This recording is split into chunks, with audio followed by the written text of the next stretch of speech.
Lab-grown chicken has cracked the US consumer market with the sale of cultivated meat given approval by the regulator. The move heralds a new era of meat production aimed at eliminating harm to animals and drastically reducing the environmental impacts of grazing, feed cultivation and animal waste.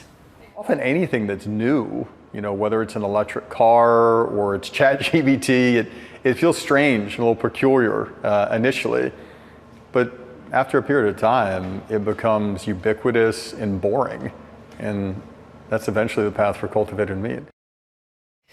The meat is grown in steel tanks, starting with animal cells, a fertilized egg, or a special bank of stored cells.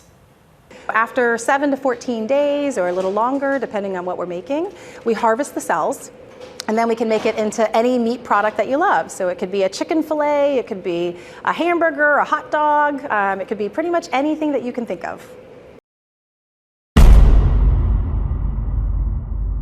A new study from UC Davis shows that lab-grown meat could potentially have a worse carbon footprint.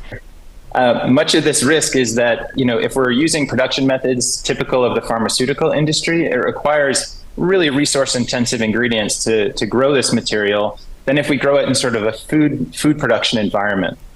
Were you surprised by what you learned when you started studying this? Did you think that this was going to be the outcome? We conducted the study because we really wanted to dig into what the current technology looks like. A lot of the studies that are out there are very forward-looking, thinking about what the technology might look like in 5 or 10 years. But we were curious as to what it looks like right now.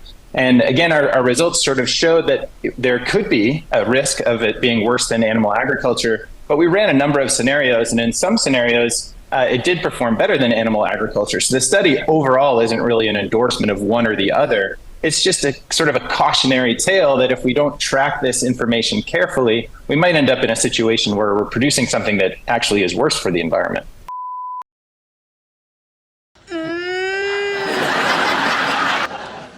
It's good.